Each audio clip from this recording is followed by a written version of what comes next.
नमस्कार दोस्तों, मैं संदीप अग्रेजी स्वागत करता हूं आपके अपने YouTube चैनल एडवेंचर स्टडी में।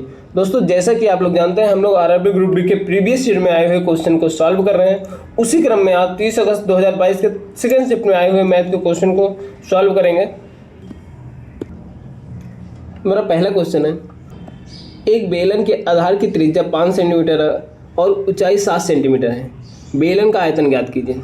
तो बेलन का आयतन होता क्या है? बेलन का आयतन होता है pi r square h. Pi r square h. अब यहाँ देखो, आर दिया है 5 सेंटीमीटर, एच दिया है 7 सेंटीमीटर। अब हम आर और एच का मान इसमें रख देंगे तो हमारा आयतन आ जाएगा। तो देखो, यहाँ आंसर जो है पाई में दिया, इसलिए पाई का मान हम नहीं रखते हैं। पाई गुणे आर कितना है? 5 गुणे 5 और एच कितना? ये 7 है। तो 7 पचे 35, 35 पंचे 175, 175 पाई हमारा आ गया, जो कि ऑप्शन सी हमारा राइट ऑप्शन है। चलिए अगला क्वेश्चन देखते हैं।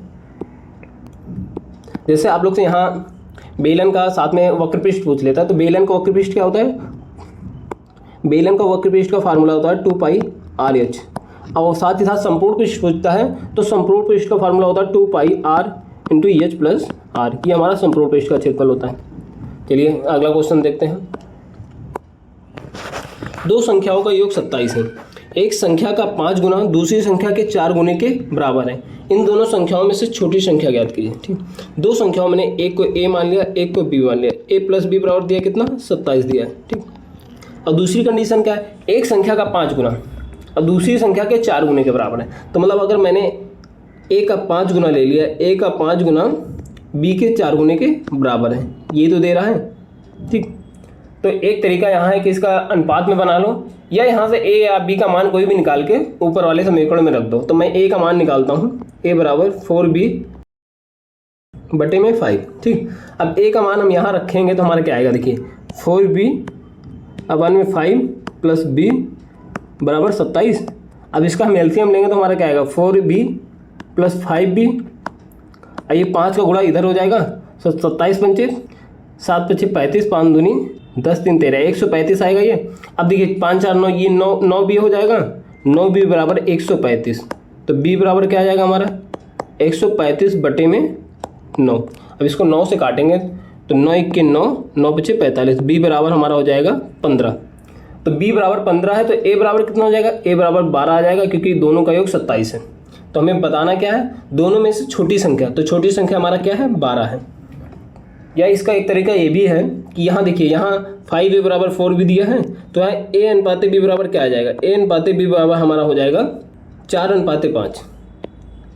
4:5 हो जाएगा। तो मतलब अगर हम एक को 4 मान लेंगे और एक को 5 मान लेंगे तो दोनों का योग कितना हो जाएगा? 9 हो जाएगा। तो 9 बराबर कितना दिया है? 27 दिया है। तो एक बराबर कितना हो जाएगा? 3 हो जाएगा। तो हमें निकालना क्या है? छोटी संख्या। छोटी मतलब 4 निकालना है। तो 1 बराबर 3, तो 4 बराबर 4 के 12। आप यहाँ से भी डायरेक्ट निकाल सकते हैं। चलिए अगला क्वेश्चन देखते हैं। 20,000 की राशि 7.5% वार्षिक चक्रवृद्धि ब्याज की दर पर 1 वर्ष 4 माह की अवधि के लिए निवेश की जाती है, जिस पर ब्याज की गणना वार्षिक चक्रवृद्धि आधार पर की जाती है। प्राप्त होने वाले चक्रवृद्धि ब्याज का ज्ञात कीजिए। तो यहाँ देखिए, वहाँ समय कितना दिया है? यहाँ समय 1 वर्ष 4 महीना का दिया है और वार्षिक ब्याज कितना है? 7.5%। तो 7.5% को हम सबसे पहले फ्रैक्शन में चेंज करेंगे। 7.5 को हम क्या लिख सकते हैं? इसको 15/2 लिख सकते हैं। ठीक, और इसको जब फ्रैक्शन में चेंज करेंगे, अब परसेंटेज हटाएंगे तो हमारा 15/2 गुणे 100 हो जाएगा, क्योंकि परसेंटेज हटेगा तो नीचे 100 आ जाएगा। ये 5 से काटेंगे, 5 3 15, 20 पंचे, ये हमारा 3/40 हो जाएगा। ठीक, अब देखिए, अब हम इसको 20,000 का जो है, 20,000 का हम 2 साल का निकाल लेते हैं। 2 साल का निकाल के जो दूसरे साल का आएगा उसका 1/3 कर देंगे। तभी हमें दूसरे साल का 4 महीने का निकालना है ना। दूसरे साल का 1/3 कर देंगे। तो पहले साल का, पहले 20,000 का 3/40 कितना हो जाएगा? 20,000 का 3/40 निकालेंगे ना सबसे पहले। तो 1 0 से 1 0 कटेगा, 4 पंचे 20, ये हमारा 500 आ जाएगा। ठीक, अब 5 3 1500, ये हमारा 1500 हो गया। तो मतलब 1 साल का ब्याज जो है 1500 आएगा। ठीक, और ऐसे दूसरे साल का भी 1500 हो जाएगा। लेकिन दूसरे साल में देखिए, दूसरे साल में क्या होता है? इस 1500 पे भी ब्याज लगता है। तो इस 1500 का 3/40 निकाल लेंगे। तो 1500 का 3/40 क्या हो जाएगा? 1500 गुणे 3/40, एक जीरो से एक जीरो कटेगा और 4 से काटेंगे हमारा 37.5 आएगा यहाँ, और 3 से गुणा होगा तो 5 ते 15 के 1, 7 त्रिक 21, 1 22, 3 त्रिक 9 तो 11, 112.5 आ जाएगा, 112.5। ठीक, अब देखिए हम सबसे पहले देखो ये हमें बताना है 1 वर्ष 4 महीने का, तो ये जो दूसरे साल का आया है हमारा ब्याज, ये दूसरे साल का ब्याज है, इसका हम 1/3 कर देंगे तो हमारा 4 महीने का ब्याज आ जाएगा। तो 15 1612.5 का बटे में 3 करेंगे तो हमारा कितना आएगा, 3 पचे 15, 3 त्रिका 9, 3 सत्ते 21, 3 पचे 15, 537.5 आ जाएगा। ठीक, अब देखिए एक साल का 1500 है और अगले 4 महीने का 537.5 है, तो टोटल ब्याज कितना हो जाएगा, यहाँ 5 आएगा, यहाँ 7 आएगा, यहाँ 37 आएगा, यहाँ 5 दूनी 10, ये 2037.5, जो कि ऑप्शन डी हमारा राइट ऑप्शन है। ये समझ में आया। देखो सबसे पहले क्या करेंगे, ब्याज का 1 साल का 2 साल का निकाल लेंगे। ठीक, जो दूसरे साल का ब्याज आया है उसका हम 1/3 इसलिए कर रहे हैं क्योंकि हमें 4 ही महीने का ब्याज बताना है ना, इसलिए इसका 1/3 कर देंगे ये जो ब्याज है। ठीक है, अगर फार्मूले से आप जाएंगे तो आपका कैलकुलेशन बहुत लंबा हो जाएगा। यहाँ आपको लंबा दिख जरूर रहा है बट कैलकुलेशन ईजी हो जाता है यहाँ पे। चलिए अगला क्वेश्चन देखते हैं। एक दुकानदार 1 केजी के स्थान पर 950 ग्राम के वजन के बाट का प्रयोग करता है और वस्तुओं को अंकित मूल्य पर बेचता है जो क्रय मूल्य से 15% अधिक है, उसका प्रतिशत लाभ ज्ञात कीजिए। ठीक, तो 1 केजी का बाट है, मतलब 1000 ग्राम का उसका बाट है। ठीक, अब मैंने मान लिया पर ग्राम 1 रुपये का कोई सामान है जो पर ग्राम 1 रुपये है, तो इसका विक्रय मूल्य कितना होना चाहिए, इसका 1000 होना चाहिए। लेकिन अब क्या कह रहा है, ये 1 केजी के स्थान पे 950 ग्राम का ही बाट यूज करता है, मतलब 950 रुपये ही समझो उसका क्रय मूल्य हो गया, ये इसका कास्ट प्राइस हो जाएगा क्योंकि 950 ग्राम का ही यूज कर रहा है वो। अब साथ में ये कह रहा है 15% अधिक, क्रय मूल्य से 15% अधिक अंकित करता है, जो इसका विक्रय मतलब अंकित मूल्य है वो 15% अधिक है, तो इस पे 15% अधिक अंकित करता है। 15% अधिक अंकित करेगा तो हमारा ये 1150 हो जाएगा, तो ये इसका अंकित मूल्य है।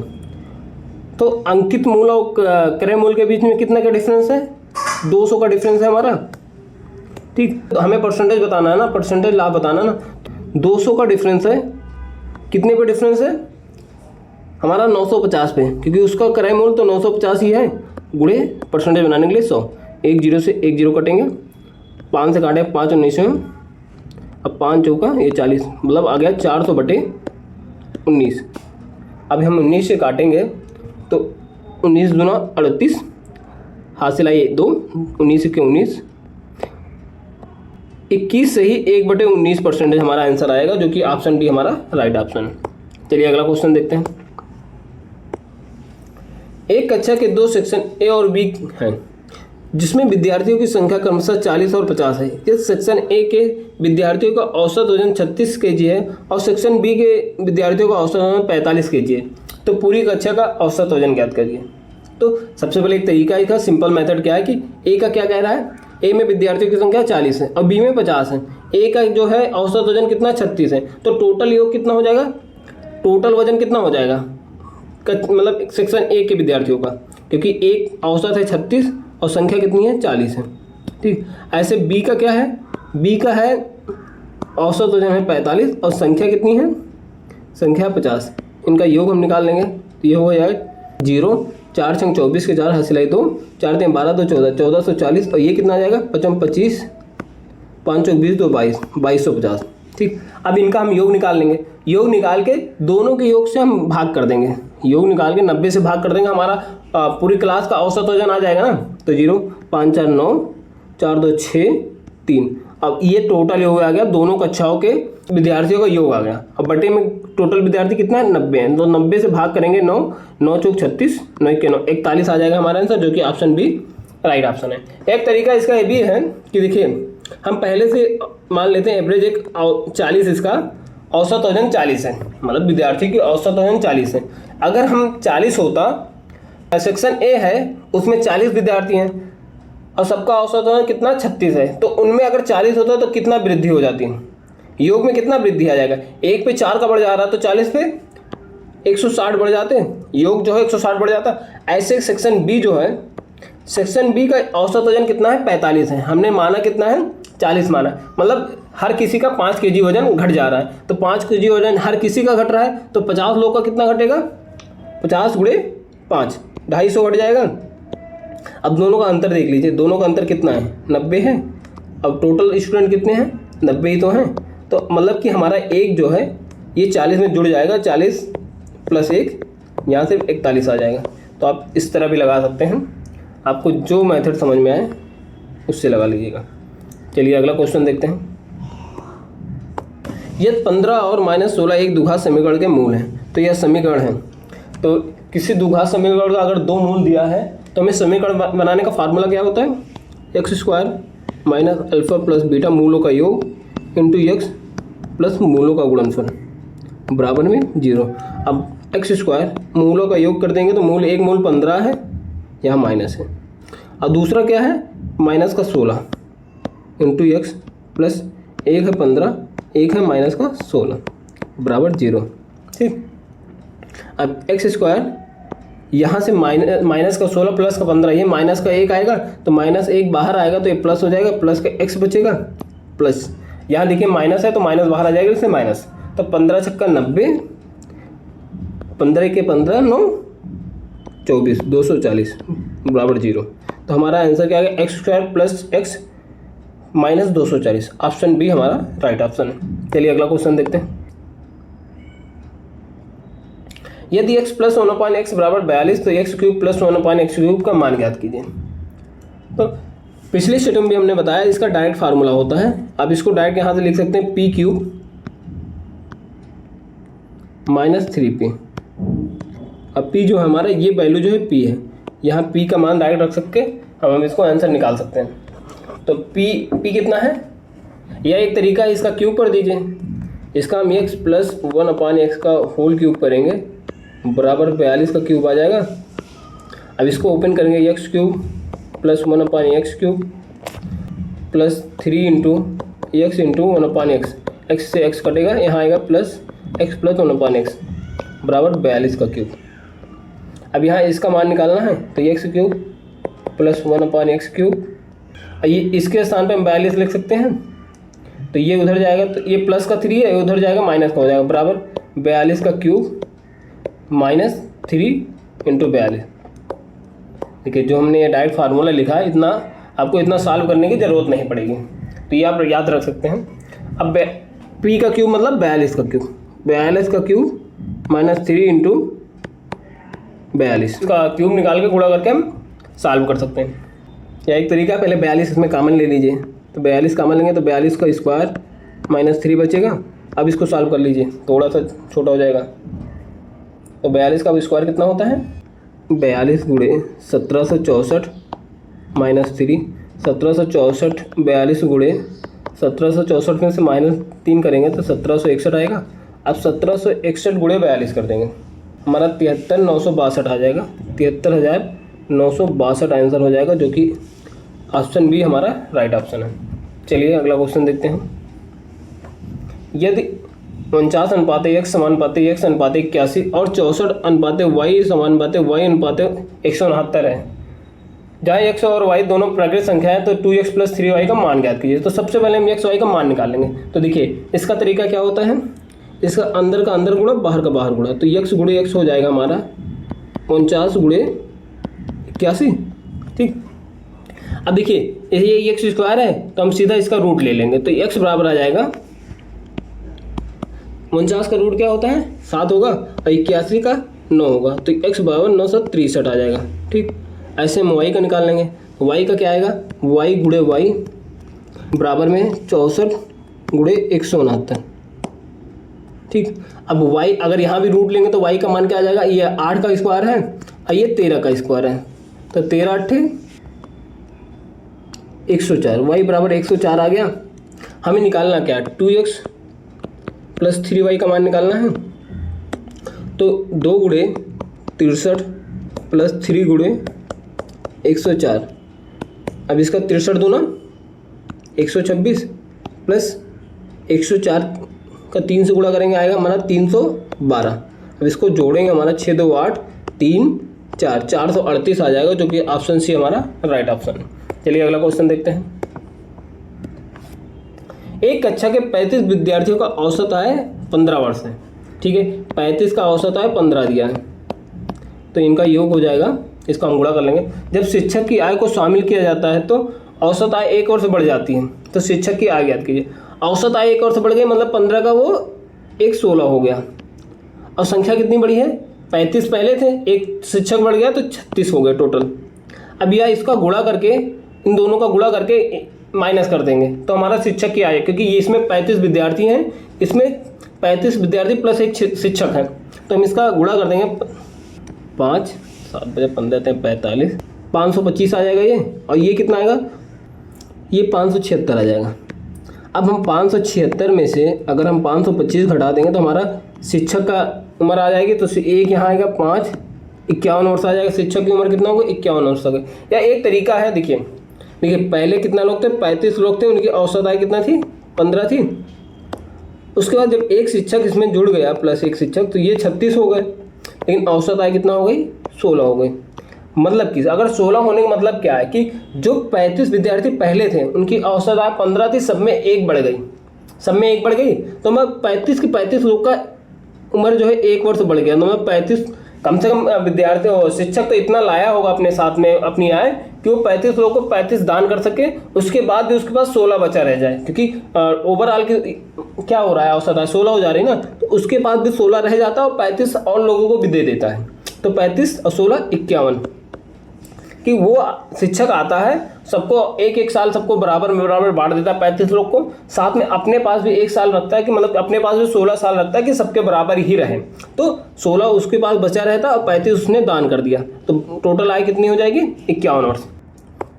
चलिए अगला क्वेश्चन देखते हैं।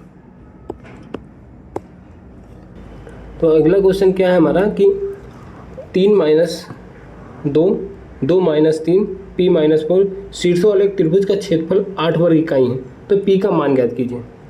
जब त्रिभुज के तीनों शीर्ष दिए होते हैं तो हमारा क्षेत्रफल निकालने का फार्मूला क्या होता है? क्षेत्रफल होता है 1/2 x1 ब्रैकेट में y2 - y3 plus x2 bracket में y3 - y1 plus x3 bracket में y1 - y2। ये हमारा फार्मूला होता है जब हमारा त्रिभुज के तीनों शीर्ष दिए होते हैं।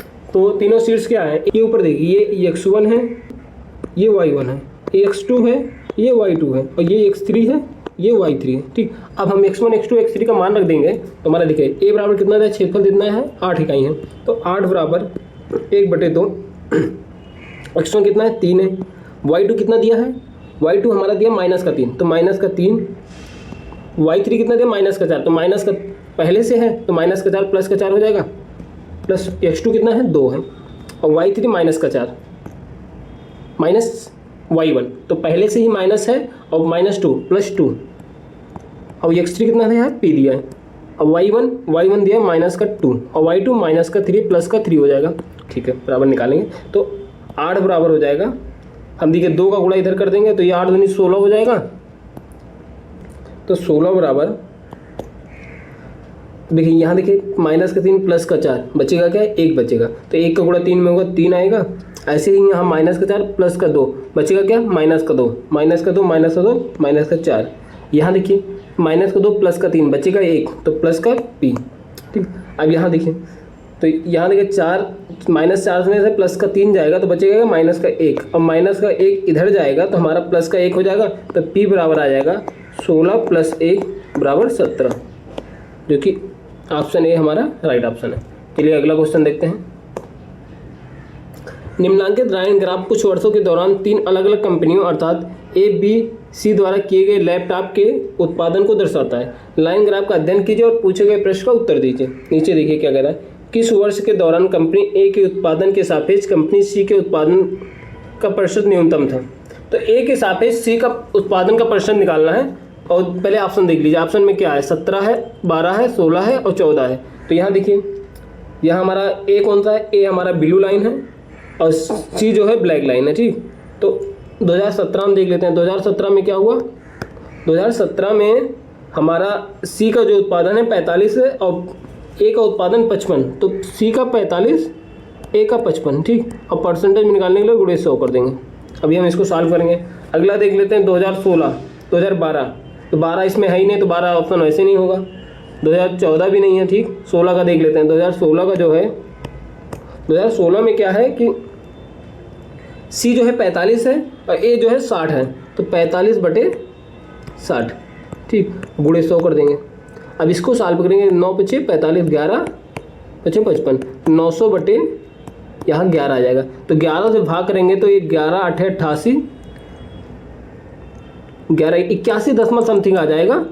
और दूसरा देखेंगे यहाँ 1 0 से 1 0 कट जाएगा और 3 से जाएगा, 3 दूनी 6, 3 31, 3 × 5 = 15, 15 आ गया, 2 × 5 = 10, 15 × 5 = 75, ये 75% आ गया। तो मतलब 2017 में क्या है 81% है, 2016 में 75% है। तो कौन सा ऑप्शन सही हुआ? 2016 ऑप्शन सही हो जाएगा हमारा, क्योंकि 2016 में उत्पादन कम हो रहा है सी का, ए की अपेक्षा। चलिए अगला क्वेश्चन देखते हैं। एक व्यक्ति अपने बगीचे में 21,025 आम के पेड़ इस प्रकार लगाता है कि पंक्तियों की संख्या प्रत्येक पंक्ति में पेड़ों की संख्या के बराबर है। पंक्तियों की संख्या ज्ञात है। ऐसे क्वेश्चन में क्या करते हैं, इसका वर्गमूल निकाल लेते हैं। यही वर्गमूल, क्योंकि जितना ही पंक्ति में होगा उतना ही पंक्तियों की संख्या होगी। तो 21,025 का वर्गमूल हो जाता है हमारा 145। या इसका एक तरीका है, इसको निकाल भी सकते हैं। इसको हम कैसे निकालते हैं, देखिए 21,025 दिया हुआ, इसको हम भागफल मेथड से निकालेंगे। देखिए पीछे से 2 का जोड़ा बना लेंगे, तो यहाँ 1 से भाग देंगे तो 1 आएगा, 1 ऊपर हो जाएगा, तो ये आएगा, बचेगा 1 शेषफल, यहाँ इसको जोड़ेंगे 2 हो जाएगा। अब ऊपर से जोड़ा नीचे आएगा, यहाँ 110 हो गया, ये 4 से डिवाइड करेंगे, फिर 4 से गुणा करेंगे, यहाँ 4 आएगा, तो 4 चौक 16, 4 दूनी 8 1 9, यहाँ बचेगा 14। ऊपर से फिर से जोड़ा उतारेंगे तो यहाँ 1425। अब ये देखिए 24 4 28, यहाँ 5 से भाग करेंगे फिर से, तो 5 × 25, ये आ जाएगा 1425, यहाँ 0 बचेगा, तो हमारा 145 आंसर हो जाएगा, जो कि ऑप्शन सी हमारा राइट ऑप्शन। चलिए अगला क्वेश्चन देखते हैं। निम्न में से कौन सा द्विघात समीकरण है जिसके मूल 2 + √3 और 4 - 2 √3 है? तो अगर 2 मूल दिए हुए हैं तो हमारा समीकरण बनाने का फार्मूला क्या होता है, x² माइनस मूलों का योग गुणे x प्लस मूलों का गुणनफल बराबर 0। अब हमारा x² मूलों का योग रख देंगे, एक मूल है 2 + √3 और दूसरा क्या है 4 - 2 √3, ठीक, गुणे में x। अब मूलों का गुणनफल 2 + √3 4 - 2 √3 बराबर में 0, ठीक। अब यहाँ देखिए x² माइनस ये माइनस का, ये प्लस का √3, ये माइनस का 2 √3, तो बचेगा क्या, माइनस का √3 बचेगा। और यहाँ 4 2 6 प्लस का 6 6 - √3 गुणे x। अब यहाँ देखिए ये देखिए 2 + √3 दिया, यहाँ से अगर हम 2 कॉमन ले लेंगे तो ये भी तो 2 - √3 आएगा।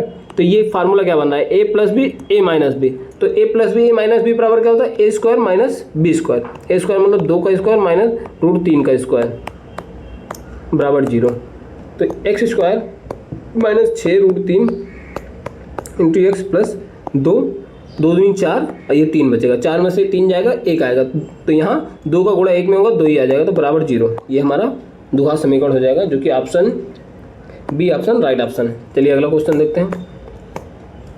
एक संख्या को 2 भागों में इस प्रकार विभाजित किया जाता है कि संख्या का एक भाग दूसरे भाग से 10 अधिक है और दोनों का अनुपात 4:3 होता है। तो प्रारंभिक संख्या ज्ञात करनी। तो देखिए मैंने क्या मान लिया, एक संख्या को 4 मान लिया, एक संख्या को 3 मान लिया। अगर हम 4 और 3 मान ले तो इन दोनों का अंतर कितना है, अंतर 1 है। इन क्वेश्चन क्या कह रहा है, अंतर कितना है, अंतर 10 का है। तो 1 बराबर 10 आ गया। तो हमें निकालना क्या है, प्रारंभिक संख्या ना। तो एक मैंने एक संख्या 3 माना है, दूसरा क्या माना है 4 माना है। तो 4 3 7, तो 1 बराबर 10 है, तो 7 बराबर 7 गुणे 10 बराबर 70 हो जाएगा, जो कि ऑप्शन सी हमारा राइट ऑप्शन है। या इसको एक तरीके से और भी कर सकते हैं, जैसे अनुपात दिया 4:3, तो एक को हमने 4x मान लिया और दूसरे को 3x मान लिया, और दोनों का क्या दिया है, एक संख्या दूसरी संख्या से 10 अधिक है, मतलब 4x बराबर 3x प्लस 10 दिया है। अब 3 को इधर लाएंगे, घट जाएगा, तो ये x बचेगा, x बराबर 10 यहाँ आ गया। अब x बराबर 10 है तो 4x बराबर 40 और 3x बराबर 30, तो 40 3 70, 70 वो भी ऑप्शन सी आ जाएगा। चलिए अगला क्वेश्चन देखते हैं। किसी संख्या को एक भाजक से विभाजित करने पे 16 शेष बचता है, ठीक। जब मूल संख्या के 2 गुने को उसी भाजक से विभाजित किया जाता है तो 3 शेष बचता है। उस भाजक का मान ज्ञात कीजिए। देखिए एक हमारे पास फार्मूला होता है भाज्य बराबर भाजक गुणे भागफल प्लस शेषफल। ठीक, ये हमारा फार्मूला होता है, ये हम बहुत दिनों से इसको पढ़ते आए हैं।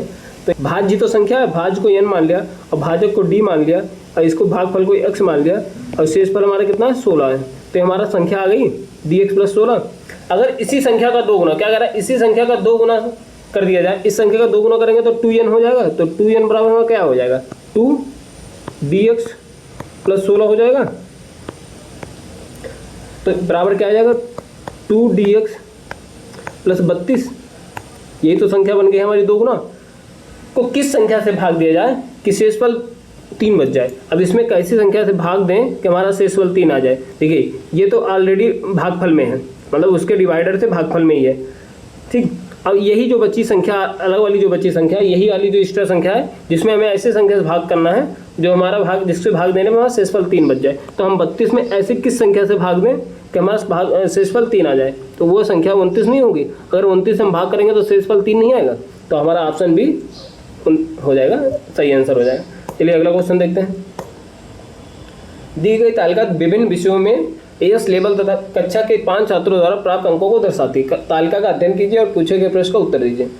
पुनीत द्वारा सभी विषयों में प्राप्त कुल अंकों का माध्य प्रतिशत कितना है। तो पुनीत कौन है, पुनीत ये है। तो पुनीत का सबसे पहले माध्य निकाल लेंगे। तो माध्य हो जाएगा, इसका निकलेगा 80, क्या है 80 है, 60 है, प्लस 70 प्लस 75 प्लस 80 प्लस 60। कितनी संख्या, 1 2 3 4 5 6। तो 6 से डिवाइड कर देंगे, इसको ऊपर जोड़ेंगे तो हमारा आ जाएगा 425/6। अब इसको भाग करेंगे, 6 सत्ते 42, 0 आ गया, 6 अठे 48 तो ये 70 दशमलव समथिंग आ जाएगा, जो कि ऑप्शन ए हमारा राइट ऑप्शन है। चलिए अगला क्वेश्चन देखते हैं। दो संख्याओं का एलसीएम और एचसीएफ क्रमशः 1920 और 4 है।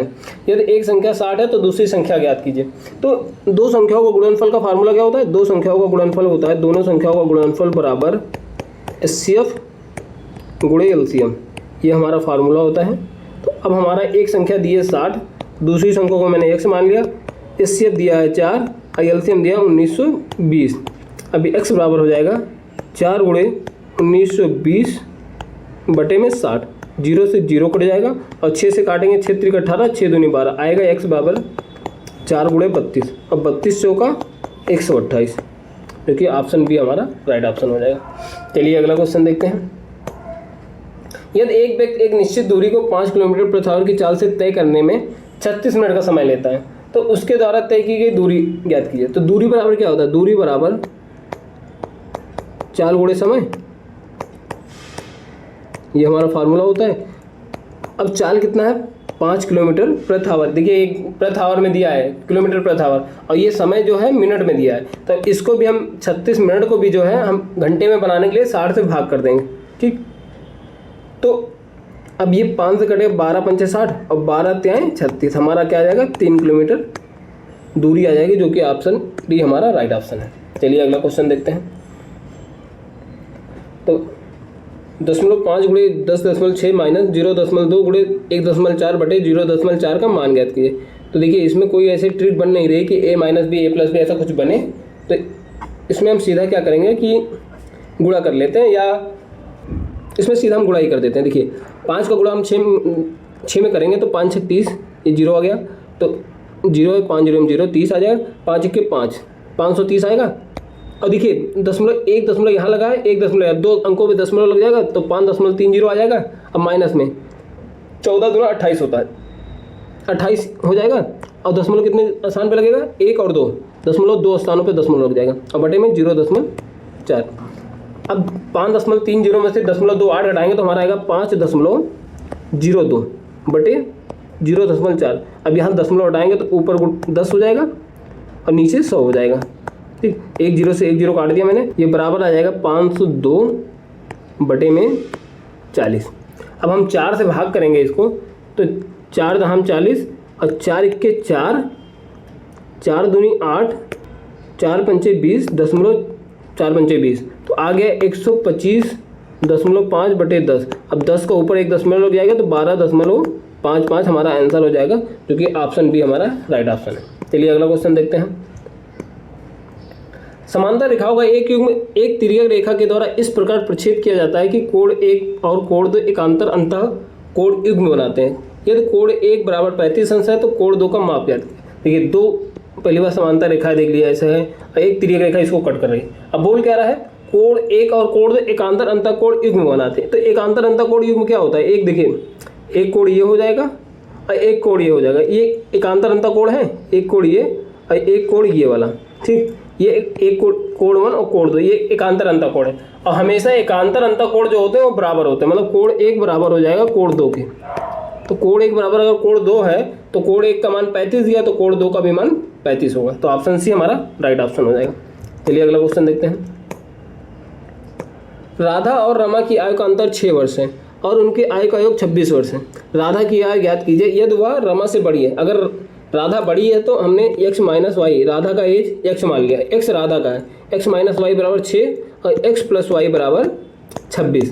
अब इन समीकरण को जोड़ेंगे तो 2x बराबर आएगा, ये y से y कट जाएगा, बराबर 26 6 32, x बराबर 16 वर्ष, जो कि हमारी राधा की उम्र आ गई। चलिए अगला क्वेश्चन देखते हैं। 10%, 15% और 20% की क्रमिक छूट के तुल्य एक एकल छूट ज्ञात कीजिए। देखिए, इसका एक तरीका है कि 100 में से ये जो क्रमिक छूट दिया उसको हम घटा लेते हैं। तो एक अगर 10% का छूट दे रहा है तो 90 में बेचेगा बटे 100, 15 का दे रहा है तो 85 बटे 100, ऐसे 20 का दे रहा है तो 80 बटे 100। इसको हम सॉल्व करेंगे तो हमारा आंसर आ जाएगा। लेकिन हम ऐसे ना करके हमें छूट निकालने का फार्मूला जो होता है कि अगर 2 छूटें दी होती है तो हमारा फार्मूला क्या होता है, a plus b minus a b बटे में 100। ये हमारा छूट निकालने का फार्मूला होता है। अगर 2 छूटें दी हों तो एक सिंगल क्रमिक छूट निकालने का एक फार्मूला होता है। तो हम इन तीनों में से कोई 2 को ले लेंगे। तो हम ऐसी संख्या लेंगे जो आसानी से गुणा भाग हो जाए। तो हम 10 और 20 को पहले लेंगे। तो 10 एक 10 हो गया, एक 20 हो गया, माइनस 10 गुणे 20 बटे 100। ये 2 जीरो से 2 जीरो कट जाएगा, यहाँ 20 10 30, 30 माइनस 2 बराबर 28%, ठीक। ये आ गया 28%। अब फिर से दोबारा 28 और 15 को लेके निकाल देंगे। तो एक है 28, एक है 15, 28 और 15, तो 28 प्लस 15 माइनस 28 गुणे 15 बटे में 100। अब ये 5 से काटेंगे, 5 से 15, 20 20 पंचे 100। अब ये 2 से फिर से काटेंगे, 2 धाम 20, 2 14, 28 15 43 माइनस देखिए 14 × 42, अब बटे में 10 है तो 4.2 हो जाएगा। अब इसको हम घटाएंगे तो हमारा 38.8% आएगा, जो कि सिंगल एकल छूट आ जाएगी। ऑप्शन बी हमारा राइट ऑप्शन। देखिए, ये इस तरीके से करेंगे फार्मूले से तो ये ज़्यादा अच्छा है। इसमें ये पहले वाले मेथड में क्या कैलकुलेशन हमारा बहुत बड़ा हो जाएगा, तो इसलिए ये तरीका सबसे ईजी तरीका है कि इसको फॉलो करें हम, ठीक। चलिए अगला क्वेश्चन देखते हैं। यदि 2 समांतर रेखाओं को प्रक्षेप करने वाली एक तिर्यक रेखा एक और स्थित 2 अंतःकोणों का अनुपात 3:7 है तो इन दोनों अंतःकोणों का माप धनात्मक अंतर ज्ञात कीजिए। अभी देखिए, पीछे क्वेश्चन में एक बताया मैंने कि 2 समांतर रेखाओं और एक तिर्यक रेखा कट करती है, तो ये वाली कोण बताया था ना वहाँ, एकांतर अंतःकोण। ये कोण है एकांतर अंतःकोण, जो ये हमने डार्क लाइन बनाया। बट यहाँ क्या कह रहा है, एक ही और स्थित 2 अंतःकोणों का अनुपात है। तो मतलब एक और स्थित मतलब ये कोण की बात कर रहा है, ये कोण ये, एक कोण ये की बात कर रहा है। तो अगर कोई तिर्यक रेखा किसी 2 समांतर रेखाओं को प्रक्षेप करती है तो उसके एक ही ओर स्थित 2 अंतःकोणों का योग जो होता है वो 180 अंश होता है। मतलब अगर एक कोण 1 है, एक कोण 2 है, तो कोण 1 प्लस कोण 2 बराबर हो जाएगा 180 अंश, ठीक। तो इसका अनुपात क्या दिया है, 3:7 दिया है। तो एक कोण अगर मैंने 3x मान लिया और दूसरा 7x मान लिया तो 7x प्लस 3x बराबर 180 हो गया। तो 10x बराबर 180, x बराबर क्या हो जाएगा, 18 आ जाएगा।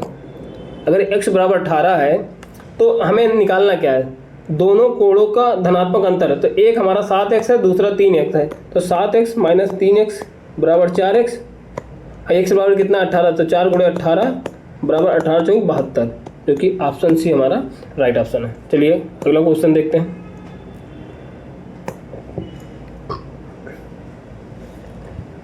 यदि 144:20 समानुपाते 20:36 और b ग्रेटर देन 0 है तो b का मान ज्ञात कीजिए। देखिए, ये क्वेश्चन होते हैं, समझो मध्य अनुपाती निकालना है हमें। तो हम इसमें डायरेक्ट फार्मूला भी लगा सकते हैं कि बी स्क्वायर बराबर अंडर रूट ए सी, मतलब लिया डायरेक्टली। इसमें क्या करते हैं, अंदर का गुणा अंदर और बाहर का गुणा बाहर, तो बी गुणे बी बराबर 144 गुणे 36। अब इसका गुणा करने की बजाय हम सीधा वर्गमूल इसका निकाल देते हैं, तो बी स्क्वायर क्या बी हो जाएगा, और 144 का अंडर रूट क्या होता है 12, और 36 का 6, तो बी बराबर हो जाएगा 12 6 72, बी का मान हो जाएगा 72, जो कि ऑप्शन डी हमारा राइट ऑप्शन है। चलिए अगला क्वेश्चन देखते हैं। सरल कीजिए अंडर रूट 1 प्लस का से बटे 1 माइनस का से।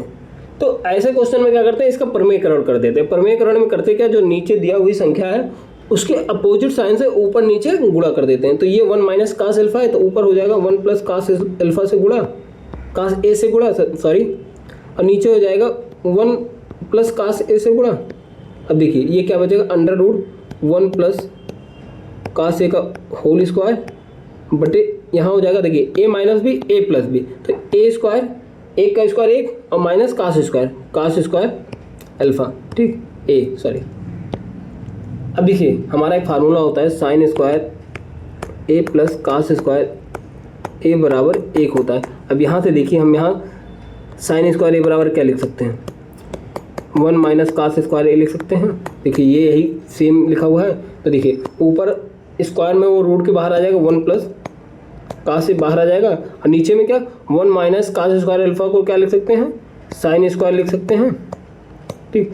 अब देखिए यहाँ से साइन स्क्वायर भी बाहर ले लेंगे, 1 प्लस कास से बटे साइन ए। अब इसको तोड़ेंगे तो 1 अपान साइन ए प्लस कास से बटे साइन ए। अब 1 अपान साइन ए को क्या लिख सकते हैं, कासे के लिख सकते हैं, कासे के, और इसको कासे अपान साइन ए को काटे लिख सकते हैं। तो हमारा यही आंसर हो गया, जो कि ऑप्शन डी हमारा राइट ऑप्शन है। तो दोस्तों आज के लिए इतना ही। आज हम लोगों ने 30 अगस्त 2022 के सेकेंड शिफ्ट में आए हुए मैथ के क्वेश्चन को सॉल्व किया। दोस्तों अगर इस क्लासेस की पीडीएफ चाहिए हो तो हमारे टेलीग्राम चैनल से जरूर जुड़ें, जिसका लिंक वीडियो के डिस्क्रिप्शन में दिया हुआ है। दोस्तों अगर अभी तक आपने हमारे चैनल को सब्सक्राइब नहीं किया है तो सब्सक्राइब कर लीजिए, साथ ही बेल आइकन को भी दबा लीजिए, क्योंकि हम बहुत जल्द ही मैथ रीजनिंग के साथ साथ स्टैटिक जीके की भी क्लासेस शुरुआत करने वाले हैं। चलिए आज के लिए इतना ही, तब मिलते हैं नेक्स्ट वीडियो में 30 अगस्त के थर्ड शिफ्ट के साथ में। तब तक के लिए धन्यवाद।